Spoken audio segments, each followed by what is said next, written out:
علیکم ورحمۃ اللہ وبرکاتہ۔ بسم اللہ الرحمن الرحیم، الحمد للہ رب العالمین، والصلاة والسلام علی رسولہ النبی الکریم، اما بعد، اعوذ باللہ من الشیطان الرجیم، بسم اللہ الرحمن الرحیم، اقیموا الصلاة وآتوا الزکاة وارکعوا مع الراکعین، وقال تعالی اقیموا الصلاة وآتوا الزکاة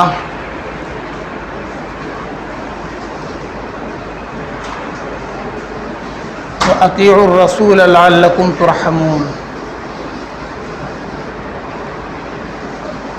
اللہ کے فضل و کرم سے رمضان المبارک کے چوتھے جمعہ میں ہم سب حاضر ہیں۔ اب ایک آخری جمعہ اور آنے والا ہے، اس کے بعد رمضان المبارک کا قیمتی مہینہ ہم سے جدا ہو جائے گا۔ اب کوئی نہیں جانتا ہے کہ اس رمضان المبارک کے بعد اس کی زندگی میں کوئی اور مبارک رمضان المبارک کا مہینہ ہے یا نہیں ہے۔ تو اللہ تعالی ہم سب کو ان آخری ہفتے میں، اب ایک ہفتہ بچا ہے، آخری جمعہ رمضان المبارک کی آخری تاریخ ہو سکتی ہے،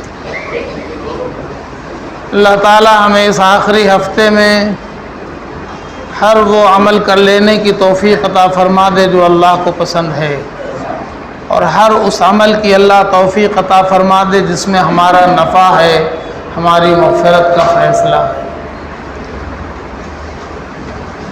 مختلف مضامین پر باتیں آپ نے گزشتہ جمعہ کو سماعت فرمائی۔ آج جو قرآن پاک کی آیت پڑھی گئی ہے، اس میں اسلام کے اس رکن کا بیان ہے جو اسلام کا ایک اہم رکن ہے۔ آپ جانتے ہیں کہ اسلام کے 5 ارکان ہیں۔ ایک کا تعلق تو انسان کے یقین سے ہے کہ انسان یقین رکھتا ہے، زبان سے اقرار کرتا ہے کہ اللہ کے سوا کوئی معبود نہیں ہے، محمد صلی اللہ علیہ وسلم اللہ کے رسول ہیں، اس کو ایمان کہتے ہیں۔ اللہ کی وحدانیت پر یقین کرنا اور اللہ کے رسول صلی اللہ علیہ وسلم کی رسالت پر ایمان لانا، یہاں سے ایمان کی بنیاد پڑتی ہے۔ اس بنیاد کے پڑ جانے کے بعد پھر اعمال کا سلسلہ شروع ہوتا ہے، تو اس میں اللہ تعالیٰ نے جو اعمال عطا فرمائے ہیں اسلام کے ارکان کی حیثیت سے، اس میں نماز بھی ہے، روزہ بھی ہے، اور حج بھی ہے، اور زکوٰۃ بھی ہے۔ نماز اور روزہ یہ 2 ایسے ارکان ہیں جن کا تعلق حقوق اللہ سے ہے۔ آپ یہ مان کر چلیں کہ ہمارا پورا کا پورا دین 2 حقوق کے بیچ میں ہے۔ ایک حقوق اللہ، بندوں کے اوپر اللہ کا حق، اور دوسرا ہے بندوں کے اوپر بندوں کے حقوق۔ گویا انہی 2 حقوق کے درمیان ہمارا پورا دین ہے۔ ایمان لانے کے بعد، یعنی کلمہ پڑھ لینے کے بعد، اللہ اس کے رسول کو مان لینے کے بعد، ہر ایمان والا 2 حقوق کے درمیان اپنی زندگی گزارتا ہے، تو وہ مسلمان والی زندگی کہلاتی ہے۔ نماز خالص اللہ کا حق ہے، اس میں بندوں کا کوئی معاملہ، کوئی لینا دینا نہیں۔ ہر ایمان والا جب وہ بالغ ہو جائے گا، اس وقت سے لے کر مرنے کے وقت تک اس کے اوپر نماز کو فرض کر دیا گیا ہے۔ ہر ایمان والا روزانہ 5 وقت کی نماز پڑھے گا، یہ اللہ کا حق ہے، اور ایک ایک نماز کے بارے میں اللہ اس سے پوچھیں گے، اور قیامت میں سب سے پہلے اللہ نماز ہی کے بارے میں پوچھیں گے۔ روز محشر کے جہاں گداز بود، اولی پرسش نماز بود۔ قیامت میں جب جان پگھل رہی ہوگی تو پہلا سوال نماز کا ہوگا۔ ایمان والے تو تھے، نماز پڑھتے تھے کہ نہیں پڑھتے تھے؟ اور اللہ کے حقوق میں دوسرا حق ہے روزہ، یہ بھی خالص اللہ کا حق ہے۔ اللہ نے فرض کر دیا ہے کہ ہر ایمان والا مرد بھی، ہر ایمان والی عورت بھی بالغ ہونے کے بعد سے اس پر روزہ فرض ہے۔ وہ رمضان المبارک کے ایک مہینے میں، پورے سال نہیں، سال کے ایک مہینے میں۔ نماز تو پوری زندگی فرض ہے، ہر روز فرض ہے، ہر رات فرض ہے، ہر دن فرض ہے، بیماری میں بھی فرض ہے، گھر میں بھی فرض ہے، ہر حال میں فرض ہے، امیروں پر بھی فرض ہے، غریبوں پر بھی فرض ہے، ہر حال میں فرض ہے۔ روزہ صرف اور صرف رمضان المبارک میں فرض ہے، ایک مہینہ، 11 مہینہ نہیں۔ یہ بھی خالص اللہ کا حق ہے۔ اور اس کے جو برکات ہیں، فضائل ہیں، آپ نے تھوڑا بہت سماعت فرما ہی لیا ہے۔ اور رمضان المبارک میں اللہ کی توفیق ہوتی ہے تو عام مسلمان روزہ رکھتے ہیں۔ بڑے سے بڑے بد نصیب ہی ہوتے ہیں، بڑے بڑے بد نصیب ہی ہوتے ہیں جو کھلے عام کھاتے پیتے ہیں، ان کو اسلام سے کوئی لینا دینا نہیں، وہ خود کو مسلمان کہتے ہیں، لیکن اگر اللہ تعالیٰ اعلان کرنے پر آئیں کہ میں اپنے مسلمان بندوں کا نام اعلان کر رہا ہوں، اگر کسی پہاڑ پر سے آواز آنے لگے کہ مسلمانوں اب ہم مسلمانوں کی لسٹ پڑھنے جا رہے ہیں، کان کھول کر اپنا اپنا نام سن لو، تو نہ جانے کتنے بھاگ جائیں۔ وہ اللہ تعالیٰ کا احسان ہے، اللہ تعالیٰ چھپا دیتے ہیں کہ ہمارے بہت سے ایسے ایمان والے بندے ہیں جو خود دنیا میں اپنے لیے جہنم کا انتظام کر رہے ہیں، ان کو نماز سے کچھ لینا دینا نہیں، ان کو روزے سے کچھ لینا دینا نہیں، وہ کھلے عام کھاتے پیتے ہیں، بڑے بد نصیب۔ آپ سن چکے گزشتہ جمعہ کو کہ اس سے زیادہ بد نصیب کوئی نہیں ہے جو رمضان المبارک کو پالے اور پھر وہ اپنی مغفرت نہ کرا سکے۔ اللہ کے نبی رسول اللہ صلی اللہ علیہ وسلم نے کھول کھول کر بیان فرمایا کہ 3 عشرے میں، پہلے عشرے 10 دن تو اللہ کی رحمتوں کی بارش ہوتی ہے، جو جتنا چاہے اللہ کی رحمت کو سمیٹ لے، اور دوسرے عشرے میں اللہ گناہوں کو معاف فرماتے ہیں، بڑا سے بڑا گناہگار، بڑا سے بڑا گناہگار، احد پہاڑ جیسا گناہ کیا، ہمالیہ پہاڑ جیسا گناہ کیا، اس کے دل نے، اس کے شیطان نے اس کو بتا دیا اب تیری مغفرت نہیں ہونے والی، اتنا بڑا بڑا گناہ تو نے کر لیا۔ لیکن اللہ کا قرآن کہتا ہے، اللہ کا قرآن کہتا ہے، قل، میرے نبی میرے بندوں سے کہہ دیجئے۔ کون بندے؟ یا عبادی الذین اسرفوا علی انفسہم، میرے وہ بندے، میرے، دیکھیے لفظ میرا، اللہ اپنے بندوں کو میرا بندہ کہہ رہے، آئے ہے۔ آج ایک بیٹا بگڑ جاتا ہے تو باپ غصے میں یوں نہیں کہتا کہ وہ میرا بیٹا ہے، باپ پیار سے اپنے اسی بیٹے کو میرا بیٹا کہتا ہے جو اس کو نوٹ لا کے دیتا ہے، جو پیر دباتا ہے، جو پانی پلاتا ہے، کھانا، وہ تو میرا بیٹا ہے، میرا بیٹا ہے۔ لیکن جو نالائق ہے اس کو تو باپ بھی گوارا نہیں کرتا کہ اپنا بیٹا کہے، اور اللہ فرما رہا ہے میرے وہ بندے۔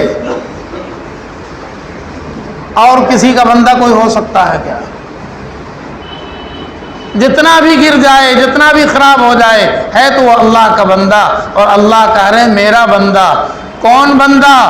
الذین اسرفوا علی انفسہم، جس نے اپنے آپ پر بہت ظلم کیا ہے، اپنے آپ پر ظلم کیا۔ یقین جانیے انسان جو دنیا میں گناہوں میں ملوث ہوتا ہے، جو گندگیوں میں لت پت ہوتا ہے، وہ دوسرے کا کچھ نہیں بگاڑتا، وہ اپنے آپ پر ظلم کرتا ہے۔ اسرفوا علی انفسہم، جو نماز نہیں پڑھ رہا اللہ کا کیا بگاڑ رہا، جو روزہ نہیں رکھ رہا وہ اللہ کا کیا بگاڑ رہا، جو کچھ بھی گندگی کر رہا وہ اللہ کا کیا نقصان کر رہا، یہ تو سراسر اپنا نقصان ہے۔ دنیا میں بھی ذلت، آخرت میں بھی رسوائی، اور جہنم کا عذاب، کس کا نقصان ہے؟ اللہ نے فرمایا میرے ان بندوں کو کہہ دیجئے جنہوں نے اپنے آپ پر ظلم کیا ہے، لا تقنطوا من رحمت اللہ، اللہ کی رحمت سے نا امید مت ہو، اللہ کی رحمت بہت اچھی۔ ان اللہ یغفر الذنوب جمیعا، ایک ایک حرف پہ قربان، ایک ایک حرف پہ قربان۔ ان اللہ، بے شک اللہ، یغفر الذنوب، سارے گناہوں کو معاف کر دے گا، جمیعا جمیعا جمیعا، سارے گناہوں کو، سارے گناہوں کو۔ کوئی دل میں نہ لائے کہ چھوٹا چھوٹا گناہ تو اللہ معاف کر دیں گے، بڑا گناہ ہم تو اتنا بڑا گناہوں کا پہاڑ جمع کر لیا ہے۔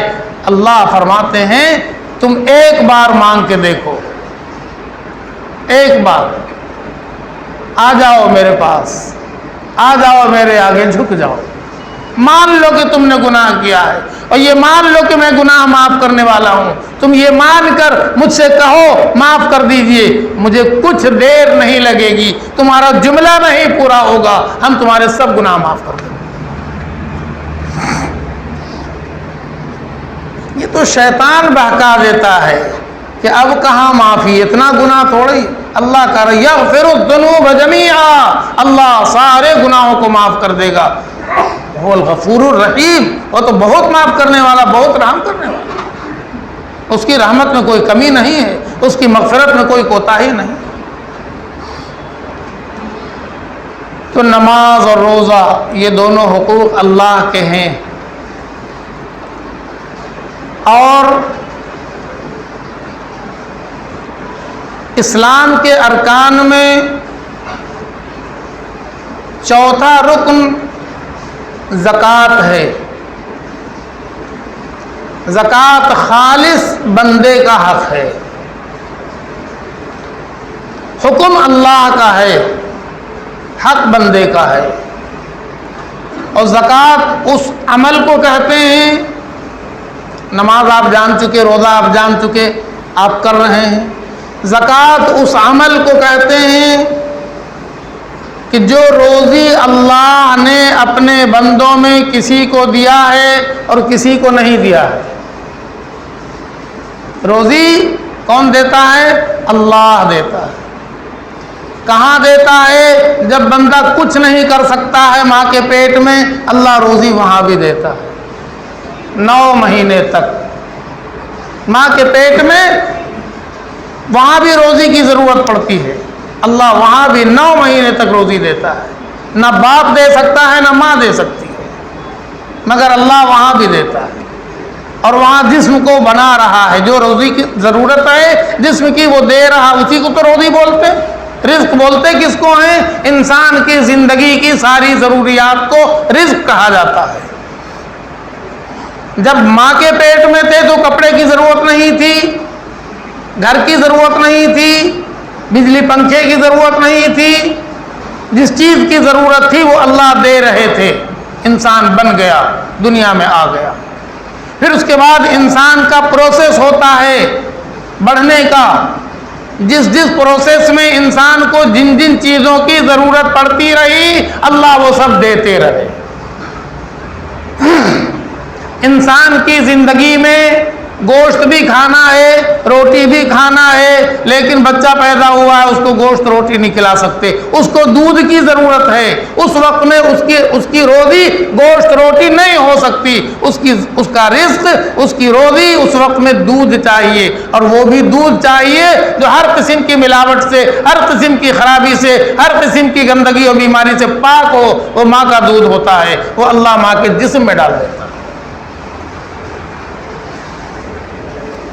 بچہ پیدا ہوتا ہے، اسے کچھ پتہ نہیں اس کی روزی کہاں ہے، اور روزی کی ضرورت پڑ گئی، اس کو بھوک لگ گئی، کس سے مانگے، بولنا آتا نہیں ہے، تو اللہ نے ایک علم دے کر بھیجا ہے، رونے کا علم۔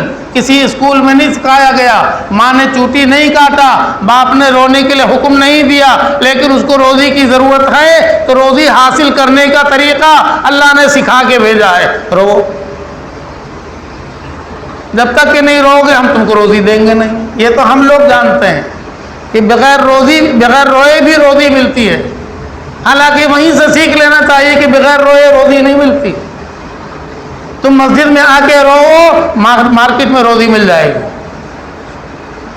وہ اس کا کرم ہے کہ وہ دے رہا، مگر اس نے ہماری روزی کو ہمارے رونے پر موقوف کر دیا ہے. ہاں، اور اگر وہ بند کر دینا دروازہ کہ جب تک کہ نہیں رو گے ہم نہیں دیں گے، تب تو پھر سب روئیں گے. یہ بات سمجھ میں نہیں آتی. بچے کو دیکھو، اس نے رونا شروع کیا، ڈاکٹر کا بھی دل خوش ہو گیا کہ میری محنت کامیاب ہو گئی. باپ بھی دوڑ کے مٹھائی لانے چلا گیا، میرا بچہ اچھا ہے. ماں نے اس بچے کے جنم دینے میں جو تکلیف اٹھایا ہے، خدا کی قسم اس تکلیف کو آج تک کوئی نوٹ نہیں کر سکا، ریکارڈ نہیں کر سکا. ایک ماں ہی جانتی ہے کہ ایک بچے کے پیدائش میں اس کو کتنی تکلیف ہوتی، صرف ماں جانتی ہے. اسی لیے سرکار دو عالم رسول اللہ صلی اللہ علیہ وسلم نے ارشاد فرمایا، ایک صاحب نے پوچھا کہ یا رسول اللہ، میں اپنی ماں کو کندھے پر بٹھا کر حج کرانا چاہتا ہوں، اگر میں اپنی ماں کو اپنے کندھے پر بٹھا کے حج کرا دوں، طواف کرا دوں، صفا مروہ کرا دوں، تو ماں کا حق ادا ہوگا؟ حضور نے فرمایا، اے بے وقوف، تیرے جنم دن کے اندر، تیری پیدائش کے وقت میں تیری ماں کو جو پہلی تکلیف ہوئی تھی نا، جب تو کندھے پہ حج کرا دے گا تو اس پہلی تکلیف کا بھی حق ادا نہیں ہوگا.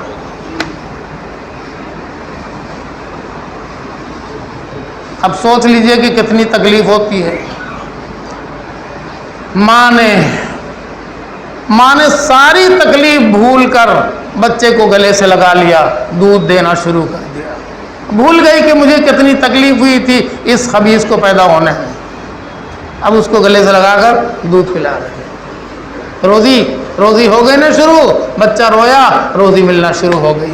ہدیناہ النجدین، اللہ فرماتے کہ ہم نے تو اس کو ہدایت کر دیا ہے، بچے کو راستہ دکھا دیا کہ تیری روزی یہیں پر آئے، خالی رو. روزی اللہ دیتا ہے. بات بہت آگے بڑھ جائے گی تو پھر موضوع آ جائے گا. ہر موقع پر انسان کو جہاں جب جتنی روزی کی، جس روزی کی ضرورت ہے وہ کون دیتا ہے؟ اللہ. اللہ دیتا ہے. بس یہی یقین اگر ہمارے دل میں اتر جائے کہ روزی اللہ دیتے ہیں تو اللہ کے حکم کو ماننے میں کوئی دیر نہیں لگے گی. لیکن جب ایمان کمزور ہے، انسان سمجھتا ہے کہ روزی ہمارے ہاتھ سے آتی ہے، روزی ہمارے دکان سے ہوتی ہے، روزی ہمارے کھیت سے ہوتی ہے، تو پھر اللہ کا حق ادا کرنے میں کوتاہی ہوتی ہے. سب سے پہلے تو اللہ کی ذات پر یہ یقین جمانا چاہیے کہ روزی اللہ کے یہاں سے آتی ہے، اور جو مالک روزی دینے کی طاقت رکھتا ہے وہ روزی لینے کی بھی طاقت رکھتا ہے. ایک صاحب کی کتاب کی دکان تھی، روز کھولتے تھے، جو ملنا تھا مل جاتا تھا. دینیات کی کتاب تھی ان کی دکان میں، ناول وغیرہ نہیں بیچتے تھے. سخت بارش ہو رہی تھی، سڑک پہ پانی بہ رہا تھا، دور سے چل کے آنا تھا دکان کھولنے کے لیے. تو سوچا کہ آج بھلا کوئی کتاب خریدنے آئے گا اتنی بارش میں، آج کیا کریں گے جا کر کے. بھائی کتاب تو وہ بھی دین کی کتاب تو لاسٹ چیز ہے نا. اب چاول دال تیل مسالہ تو آدمی بھینگ کے بھی جا کے خرید لے گا، لیکن دینیات کی کتاب خریدنے کے لیے آج کون جائے گا؟ آج چلو آرام کرتے ہیں. مگر تھے دیندار، اللہ کی ذات پر یقین رکھنے والے، تربیت یافتہ تھے. سوچا کہ وہ کام تو میرا ہے، روزی کا طریقہ حاصل کرنے کا تو ہمیں حکم دیا گیا ہے، روزی دینا تو اللہ کا کام ہے، لیکن روزی کا راستہ جو ہے، طریقہ، وہ تو میرا کام ہے، وہ تو ہم اس میں کیوں کوتاہی کریں گے؟ باقی روزی آئے نہ آئے، گاہک آئے نہ آئے، اس سے ہم کو کیا لینا دینا. چلو دکان کھولتا ہے. چھتری لے کے چلے گئے، دکان کھول گیا. دکان کھول کر بیٹھے تو یہ سوچ کر بیٹھے کہ آج کوئی گاہک آنا نہیں، تو چلو ہم بیٹھ گئے ہیں تو کم سے کم قرآن شریف پڑھ لیں. اور انہوں نے قرآن کھولا، ابھی پڑھنا ہی شروع کیا تھا کہ دیکھا کہ لوگ چھتری لگا لگا کے آ رہے ہیں. یہ کون صاحب ہیں؟ بھائی یہ کتاب وہ کتاب چاہیے، وہ کتاب چاہیے، وہ سوچ رہے ہیں کہ ان کتابوں کی عام طور پہ ضرورت ہی نہیں پڑتی، مگر ان کی یہ مسائل، یہ نماز کی کتاب، یہ اس کی کتاب، یہ حج کی کتاب، وہی کتاب خریدے چلے جا رہے ہیں۔ اور کتاب خرید کے جب چلے گئے تو جتنا میری روزی روزانہ ملتی تھی اتنی بکری ہو گئی۔ میں نے کہا یا اللہ، روزی تو آپ دیتے ہیں، روزی تو آپ۔ ابھی پرسوں کی بات اخبار میں چھپی ہے، اللہ ہم سب کا ایمان بڑھا دے۔ ایک کسان کو کھیت جوتنے سے لے کر غلہ گھر میں لے جانے تک کتنے دن کی کتنی کڑی محنت کرنی پڑتی ہے سب جانتے ہیں۔ کڑکڑاتی دھوپ میں کھیت جوتنا، بیج ڈالنا، پانی پٹانا، اس کی نگرانی کرنا، اس کا سارا حق ادا کرنا۔ کئی مہینے کے بعد اب غلہ تیار ہوا، اب کسان کا دل بڑا ہوا، وہ کٹائی کر لیا، اس کے بعد ٹریکٹر پر لاد لیا اور ابھی گٹھر باندھ کے رکھ لیا، اور اس کے بعد اب اس کا دل بلیوں اچھل رہا خوشی کے مارے کہ آج میرے گھر میں اتنا غلہ جائے گا کہ سال بھر ہم اس کو کھاتے رہیں گے۔ اب اس نے ٹریکٹر اسٹارٹ کیا، اس کی چنگاری سے آگ بھڑک گئی، جتنا غلہ ٹریکٹر پہ لگا تھا وہ سب بھی جل گیا، اور جتنا کھیت میں لگا ہوا تھا وہ بھی دیکھتے دیکھتے جل گیا، جب تک کہ فائر بریگیڈ والے یا گاؤں والے آگ بجھانے کے لیے آتے سارا غلہ جل کے خاک ہو گیا۔ یہ پرسوں کی خبر ہے۔ روزی آ گئی تھی، روزی آ گئی تھی، اب صرف اس کو یہاں سے اٹھ کے گھر تک پہنچنا تھا، اور گھر میں پہنچنے کے بعد اس کو پلیٹ سے منہ کے اندر اور پیٹ کے اندر جانا تھا۔ لیکن اللہ تعالیٰ نے دکھلا دیا کہ روزی دیتا بھی میں ہوں، اور اگر میں لینا چاہوں کوئی ماں کا لال مجھ سے روک نہیں سکتا ہے۔ میں تمہارے خیال کے الٹ میں ساری روزی کو واپس لے سکتا ہوں، کسی کا کوئی قصور نہیں ہے۔ کوئی سگریٹ پھینک کر جلا کے نہیں پھینکا ہے، کوئی ماچس مار کے نہیں جلایا ہے، وہ ٹریکٹر کی چنگاری سے آگ لگی ہے، سوچ بھی نہیں سکتا ہے انسان۔ روزی دیتا ہے اللہ، وہ لینا چاہے تو لے لیتا ہے اللہ۔ اس نے فرمایا کہ روزی جب میں نے دیا ہے تو تم آنکھیں پھاڑ پھاڑ کر دیکھ لو، سب کو نہیں دیا ہے، سب کو نہیں دیا۔ آخر اس کے خزانے میں کیا کمی تھی؟ وہ سب کو مالدار بنا دیتا، اس کے خزانے میں کوئی کمی نہیں تھی، سب کو برابر برابر دے دیتا، سب کو اتنا ہی دیتا جتنا اس کی ضرورت تھی، تو کھا پکا کے برابر ہو جاتا، نہ لینے دینے کا کوئی چکر رہتا، نہ جہیز کا چکر رہتا، نہ جہاز کا چکر رہتا۔ اتنا تھا ہی نہیں تو دیتا کہاں، دے گا کہاں سے؟ ہم تو اتنا ہی سب کو دے رہے ہیں جتنا ضرورت، مگر اس نے دیا ہے کسی کو زیادہ اور کسی کو کم۔ بولو یہ سچ ہے کہ غلط ہے؟ اللہ تعالیٰ کی اس سے لڑائی نہیں ہے جس کو کم ملا ہے یا نہیں ملا ہے، اللہ کی اس سے دوستی اور رشتہ داری نہیں ہے جس کو بہت زیادہ مل گیا ہے کہ کھا کھا کر کے بھی وہ پتہ نہیں کہاں کہاں جمع کر رہا ہے، اس کو خود پتہ نہیں کہ کتنا جمع ہو رہا ہے۔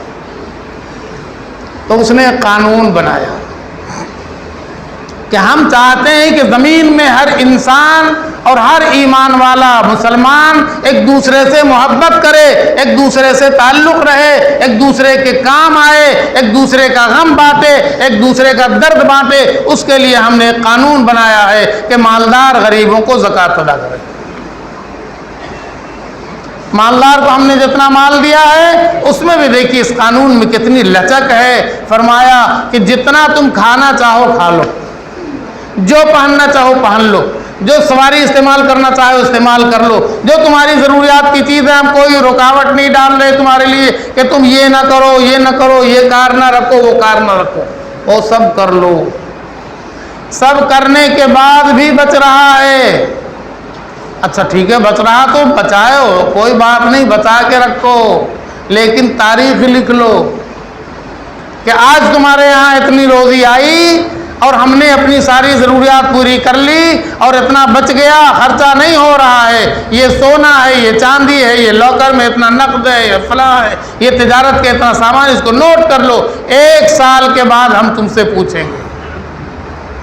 1 سال جب اس پر گزر جائے تو میرے لیے، میرے ان بندوں کے پاس جاؤ، میرے لیے، اللہ کے لیے قل ان صلاتی و نسکی و محیای و مماتی، کہو کہ میری نماز، میرا روزہ، میرا حج سب کچھ اللہ کے لیے ہے، زکوٰۃ بھی میرا اللہ کے لیے ہے، اور اس کے بعد غریبوں کو جا کے دے دو، ضرورت مندوں کو دے دو، زکوٰۃ ادا کر دو۔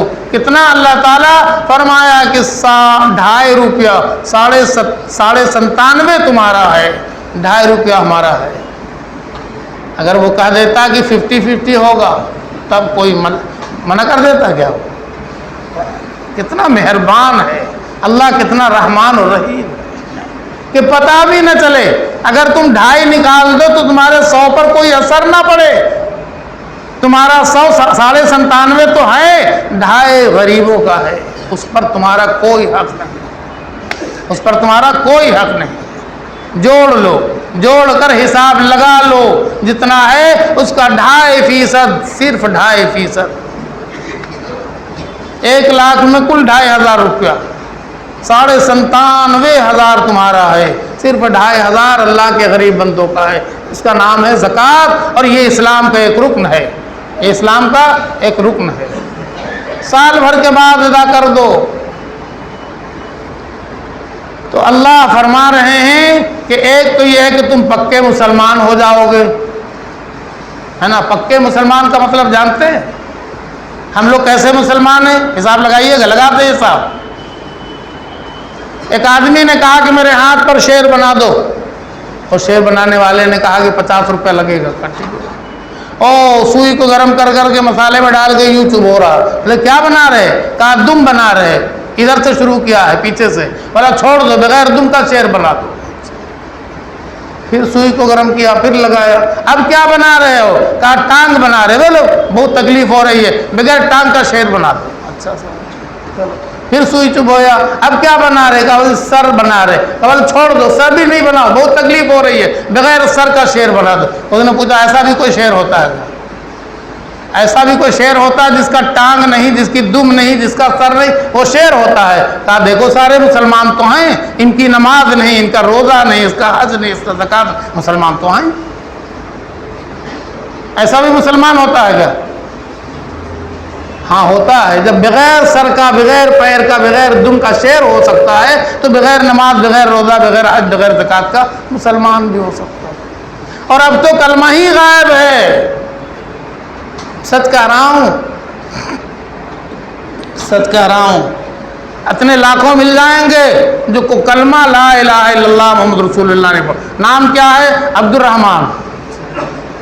نام تو بڑا بھاری ہے، عبد الرحمن، اور رحمان کا کلمہ نہیں یاد ہے۔ تو زکوٰۃ اسلام کا ایک رکن ہے،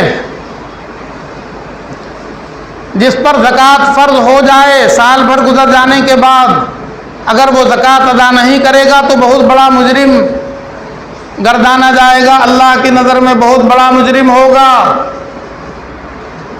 اور زکوٰۃ صرف یہ ہے کہ اسلام کا رکن ہی نہیں ہے، اللہ کا حکم ہی نہیں ہے۔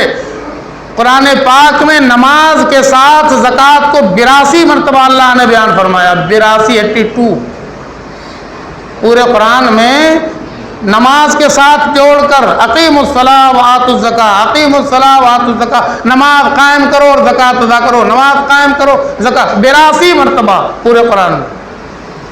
اب سمجھ لیجئے کہ زکوٰۃ کی کتنی اہمیت ہے۔ اس لیے کہ اللہ جو چاہتے ہیں کہ دنیا میں عدل کا نظام چلے، وہ زکوٰۃ کے بغیر تو چل ہی نہیں سکتا۔ اگر سارا اپنے کھا لیں اور سارا اڑا دیں، ہوا میں برباد کر دیں، تو غریب تو مر جائیں گے بھوکے، اور غریبوں کے جب دل سے آہ نکلے گی نا تو بڑے بڑے لوگوں کے خرمن جل جائیں گے۔ اللہ نہیں چاہتے کسی کے دل سے آہ نکلے، وہ بھی میرے بندے، اللہ چاہتے وہ بھی میرے بندے، تم بھی میرے بندے، ہم نے تم کو دیا ہے، ان کو نہیں دیا، لیکن میرا نظام ہے کہ تم اتنا سا صرف 2.5% زکوٰۃ نکال کر سال بھر کے بعد غریبوں تک پہنچاؤ۔ عدل قائم ہو جائے گا، دنیا کا نظام صحیح چلے گا، غریبوں کے دل سے تمہاری دعا نکلے گی، اور دونوں کے درمیان محبت ہوگی، پھر حسد نہیں، پھر کینہ نہیں، بغض نہیں۔ یہ حسد کینہ بغض کیوں ہوتا ہے؟ جب غریب دیکھتا ہے کہ اچھا یہ مرسیڈیز کار پر چل رہے ہیں، ہمارے لیے تو رکشہ بھی نصیب نہیں، ہم تو پیدل ہی اپنے باپ کے جنازے کو اپنے کندھے پر لاد کر کے 4 کلومیٹر جا رہے، ہوتا نہیں ہوتا؟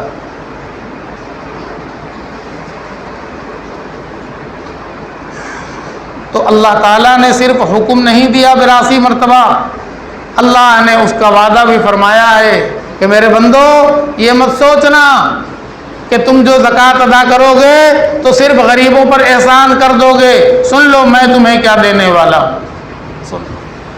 قرآن پاک میں آیا مثل الذین ينفقون اموالهم فی سبیل اللہ کمثل حبۃ انبتت 7 سنابل فی کل سنبلۃ 100 حبۃ واللہ یضاعف لمن یشاء واللہ واسع علیم۔ ان لوگوں کی مثال جو اپنے مالوں کو خرچ کرتے ہیں اللہ کے حکم سے، اللہ کے راستے، ایسی مثال ہے جیسے ایک دانہ، کسان زمین میں کتنا ڈالتا ہے؟ 1 دانہ ڈال دیا زمین کے اندر، اس میں اللہ تعالیٰ نے پودا اگایا، اس میں 7 بالی نکلی، اور ہر بالی میں اللہ تعالیٰ نے 100 دانہ رکھا۔ کسان نے کتنا ڈالا تھا؟ 1 دانہ، باہر کتنا آیا؟ 700 دانہ۔ فرمایا یہ خرچ کرنے والوں کی مثال، وہ لوگ جو خرچ کرتے ہیں اللہ کے راستے میں، ایسی مثال ہے کہ تم نے 1 پیسہ خرچہ کیا، ہم اس کو 700 کے برابر تمہارے لیے رکھے ہیں، یہاں آؤ لے لو، میرے پاس آؤ لے لو۔ تم نے 1 روپیہ دیا تھا نا، ہم تم کو 700 روپیہ یہاں دیں گے، 700 روپے کے برابر نے کیا تمہارے نامہ اعمال میں لکھوا کر فرشتوں سے لے آئیں گے، تم کو پڑھوائیں گے کہ دیکھو تم نے 1 روپیہ خرچہ کیا تھا نا، ہم نے 700 روپیہ تمہارے لیے لکھا کہ تم نے 700 روپیہ خرچہ کیا۔ اور اتنا ہی پر نہیں، اللہ فرما رہے واللہ یضاعف لمن یشاء، اور اللہ بڑھائیں گے، جتنا چاہیں گے اس کو بڑھا دیں گے، جتنا چاہیں گے اس کو بڑھا دیں گے۔ واللہ واسع علیم، اللہ بہت وسعت کرنے والے اور بہت جاننے والے ہیں۔ کیا جاننے والے ہیں؟ وہ اندر کو جاننے والے ہیں کہ تم خوش دلی کے ساتھ دے رہے ہو کہ یہ احسان جتانے کے لیے دے رہے ہو، اللہ یہ بھی جانتے ہیں۔ تم صرف اور صرف اللہ کو منانے کے لیے، اللہ کا حکم جان کر، اللہ کا رزق مان کر، اللہ کے نام پر اللہ کے بندوں کو دے رہے ہو، صرف اللہ کو خوش کرنا ہے، اللہ وہ بھی جان رہے ہیں۔ اور اگر تم دینے کے وقت میں دل میں یہ رکھے ہو کہ اللہ بندوں پر احسان ہوگا، غریبوں پر احسان کر رہے ہیں، ہمارا نام ہوگا، اللہ وہ بھی جان رہے ہیں، اسی حساب سے ملے گا۔ اور اگر کوئی اس کے باوجود زکوٰۃ نہیں ادا کرتا ہے تو وہ بھی سن لے، قرآن پاک ہی میں اس کا بھی کلیئرنس موجود ہے۔ کلیجہ تھام کر بیٹھو، اللہ تعالیٰ نے فرمایا والذین یکنزون الذھب والفضة ولا ينفقونها فی سبیل اللہ فبشرهم بعذاب علیم یوم یحمى علیہا فی نار جہنم فتکوی بها جباہهم وجنوبهم وظہورهم ھذا ما کنزتم لانفسکم فذوقوا ما کنتم تکنزون۔ وہ لوگ جو سونا چاندی جمع کرتے ہیں، اب تو سونا چاندی نہیں جمع کرتے ہیں، سادہ کاغذ ہی پر لکھا رہتا ہے 10 کروڑ 20 کروڑ 50 کروڑ، وہ بھی اسی میں ہے، پہلے سونا چاندی کے ساتھ جمع ہوتا تھا۔ اس لیے جو لوگ سونا چاندی جمع کرتے ہیں والذین یکنزون الذھب والفضة ولا ينفقونها فی سبیل اللہ، اللہ کے راستے میں خرچ نہیں کرتے ہیں، میرے نبی فبشرہم بعذاب علیم، ان کو دردناک عذاب کی خبر دے دیجئے، دردناک عذاب کی خبر دے دیجئے۔ کیا دردناک عذاب؟ ایک دن آئے گا، یوم، اس دن میں یحمى علیہا فی نار جہنم، ان کے ساری دولت کو، سونے چاندی کو جہنم کی آگ میں گرم کریں گے، لوہار کی بھٹی میں نہیں، تمہارے گھر کے چولہے میں نہیں، بلکہ جہنم کی آگ میں اس کو تپائیں گے۔ فتقوا بها یوم یحما علیہا فی نار جہنم، گرم کر دیا جائے گا. فتکویٰ بہا جباہہم، سب سے پہلے پیشانی کو داغا جائے گا. وجنوبہم، پسلی کو داغا جائے گا. وظہورہم، پیٹھ کو داغا جائے گا. اور فرشتے جو یہ کام کر رہے ہوں گے وہ منہ چڑھائیں گے، کہیں گے ھذا ما کنزتم، یہی تھا جس کو تم جمع کر کے رکھتے تھے. ھذا ما کنزتم، اسی کو تم جمع کر رہے تھے. فذوقوا ما کنتم تکنزون، چکھو چکھو مزہ چکھو، چکھو جیسا جمع کرتے تھے مزہ چکھو، کیسا ہوگا، کیسا لگے گا. اللہ سب کی حفاظت. بس اتنی سی بات مان کر چلیں کہ اللہ کے سارے حکموں کو ہمیں ماننا ہے دنیا کے اندر. جب ہم اللہ کے حکموں کو مانیں گے تو اللہ ہماری ضرورتیں بھی پوری کر دیں گے، اللہ ہم سب کی عزت بھی بچا دیں گے، اور ہم سب کو دنیا کے اندر خوشحالی بھی عطا فرمائیں گے، اور دنیا کے اندر مسلمانوں میں اتحاد و محبت بھی پیدا فرمائیں گے. آج جو دنیا کا نقشہ بگڑا ہے صرف ہم سب کی بدعمالیوں کی وجہ سے بگڑا. ایک طرف تو اللہ کے دیے ہوئے مال کو اللہ تللے خرچ بھی کرتے ہیں، اور فضولیات فضول خرچ کر کے ڈیکوریشن اور دکھاوا کر کے ہم غریبوں کا منہ بھی چڑھاتے ہیں، اللہ کے حکموں کو بھی توڑتے ہیں. تو دنیا کا نظام ہی بگڑ گیا ہے. اللہ ہم سب کی حفاظت فرمائے.